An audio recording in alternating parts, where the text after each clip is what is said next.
Hi అండి. రాజేష్ యొక్క పసుపు దంపు కార్యక్రమం అయితే అయిపోయింది. అందరికి ఒకటే కామన్ డౌట్ ఉందండి. పసుపు దంపు ఏంటి? పసుపు దంచడం కదా అంటే, దంపు అంటే దంచడం అనే మీనింగ్. ఇంకా శ్రీకాకుళంలో అలా అయితే ఓడైతే యూస్ చేస్తారు. నెల్లూరు సైడ్ అయితే పసుపు దంచడం అయితే అంటారు. రెండు ఈక్వల్ అనండి, పిలుపు వేరుగా ఉంటుంది.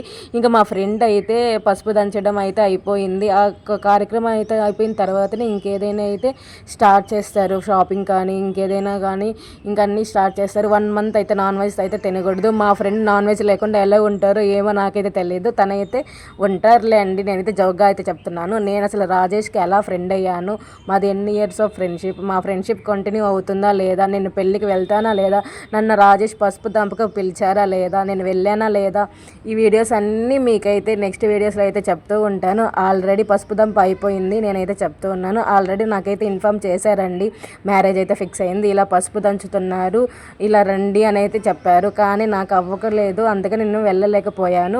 సో నాకైతే ఆ అక్క వాళ్ళైతే వీడియో అయితే వీడియో అయితే ఇంతేనండి. రాజేష్ మ్యారేజ్ వీడియోస్ కోసం కావాలి అని ఎదురు చూసే వాళ్ళు ఎవరైతే ఉంటారో సబ్స్క్రైబ్ చేసి పెట్టుకోండి. 1K దగ్గరలో ఉన్నాను, మీరు తలుచుకుంటే దగ్గరగా ఈజీగా అయిపోతుంది. Please like, share and subscribe. మీ తెలుగు అమ్మాయి ముచ్చట్లు. Bye friends.